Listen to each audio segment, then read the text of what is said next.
Assalamualaikum warahmatullahi wabarakatuh. Perkenalkan, nama saya Diana Safiah dengan NIM 230507611 dari Prodi Pendidikan Bahasa dan Sastra Indonesia. Di sini saya akan menyampaikan materi mengenai teori psikologi sastra. Poin pertama yaitu pengertian teori psikologi sastra.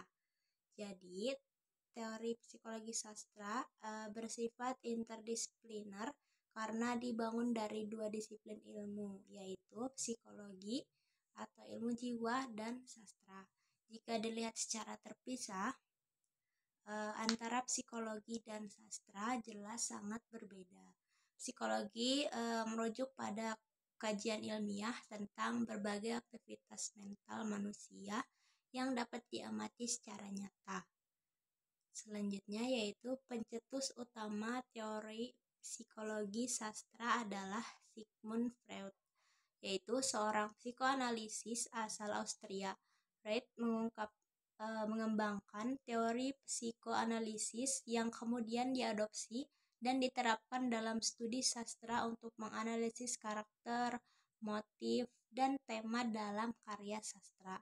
Namun, pada pendapat lain menyebutkan bahwa psikologi sastra dirintis oleh kritikus dari barat yang bernama I.A. Richards. Di Indonesia sendiri, pertama kali masuknya teori psikologi sastra itu diperkenalkan oleh M.S. Hutahulung, Boen S. Ormajati, dan Made Mukada. Poin selanjutnya yaitu asumsi dasar kajian psikologi sastra. Yang pertama, ada karya sastra merupakan produk dari suatu keadaan kejiwaan dan pemikiran pengarang yang berada dalam situasi setengah sadar atau subconnection. Setelah mendapat bentuk yang jelas, kemudian dituangkan ke dalam bentuk tertentu secara sadar dalam bentuk penciptaan karya sastra. Yang kedua yaitu mutu sebuah sastra ditentukan oleh bentuk proses penciptaan dari tingkat yang pertama yang berada di alam bawah sadar kepada tingkat kedua yang berada dalam keadaan yang sadar.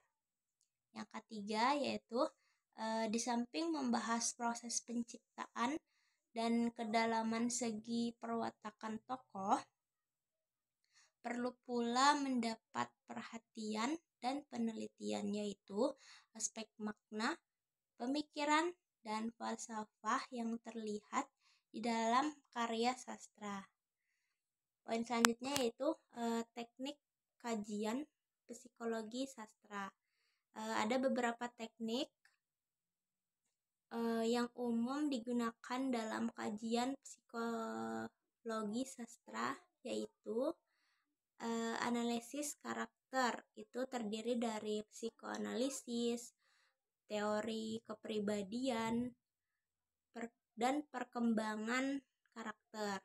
Untuk yang kedua, analisis motif. Itu terdiri dari motif psikologis dan motif simbolisme. Yang ketiga yaitu analisis gaya bahasa, terdiri dari bahasa figuratif, nada, dan suasana. Poin selanjutnya yaitu metode penelitian dalam psikologi sastra. Melakukan pendekatan yang dilakukan dalam penelitian psikologi sastra antara lain yaitu menggunakan metode kualitatif dengan memanfaatkan cara-cara penafsiran data alamiah yang ada. Untuk metode kedua yaitu metode kuantitatif. Itu tadi dari survei dan analisis konten.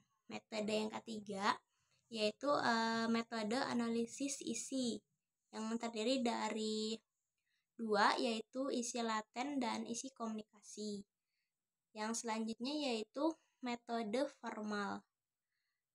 Metode ini mempertimbangkan bagaimana aspek-aspek baik formal, bentuk, dan unsur karya sastra tersebut bertujuan untuk mempelajari sastra secara ilmiah dan memberi perhatian-perhatian pada sifat penulisan yang bersifat artistik adalah definisi dari metode formal tersebut. Mungkin itu saja dari penyampaian materi dari saya. Wassalamualaikum warahmatullahi wabarakatuh.